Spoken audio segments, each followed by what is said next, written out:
today we're looking at a classic. I do think it's a classic, directed by my old boss at Warner Brothers, John Milius, Red Dawn.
What I love about it is it takes off right out of the gate. They're literally check into history class.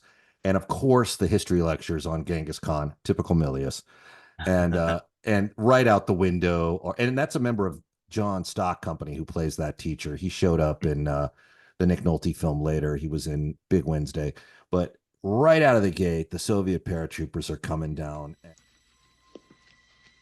Be allowed to go free. Well, now, my friend. Well, now.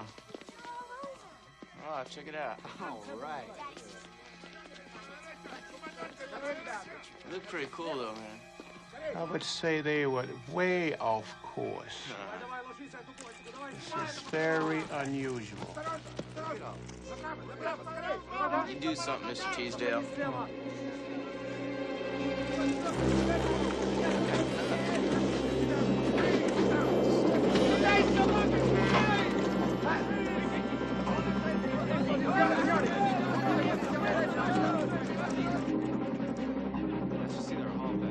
Go сделать!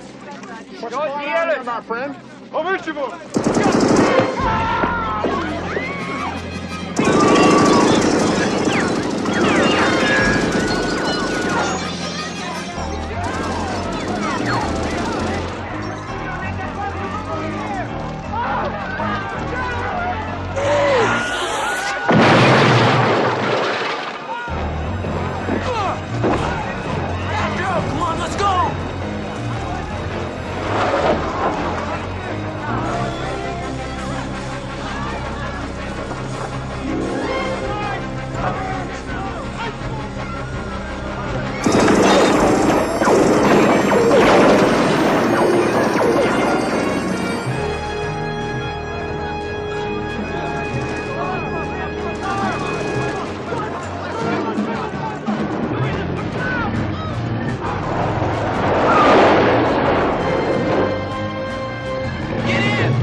You can raise the question, would they machine gun a school? I didn't know. As a kid, I just loved the movie. I wasn't sure, why is this small town of Calumet a target? But in talking to John, he said, look, the entire movie, the strategy behind the Soviet attack is based on a real attack that he said was a German war game study during World War II. How would a German tank corps invade the United States? And they would do it through Mexico. And so he had an entire... And some of this data was passed to him by like some of these guys on the Joint Chiefs, John being, plugged into all these generals and people, SOG guys. So he would always explain that it was a real attack plan that he based the movie on, and he made it plausible, at least to me, that, okay, here's what happened. Mexico plunges into revolution. NATO dissolves.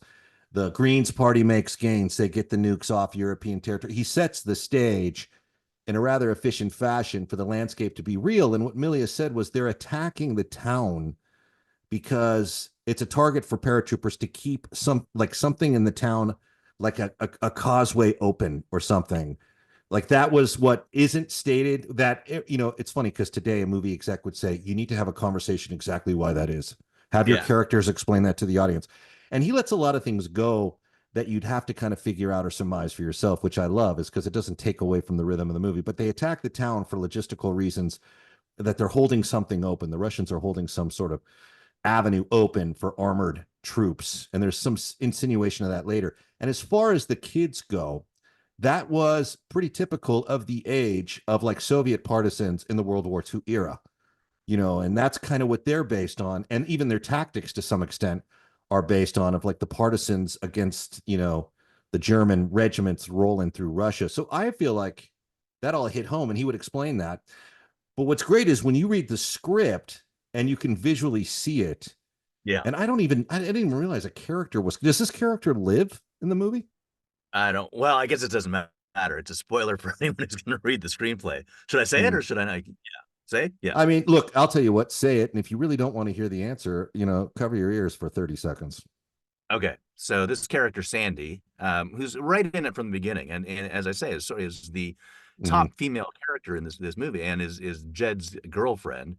She dies heroically at the end. Oh, that's typical Milius too. Yeah. She probably does, knowing John, she probably does something like wraps herself up in a grenade and, throws herself on a tank or something. Or you guessed something very close to what happened. Yeah. This is Peter Coyne from The Godfathers. NMOSD is a killer. Help find a cure for NMOSD and with it cancer. Please go to the Guthrie Jackson Foundation and donate today. Thank you.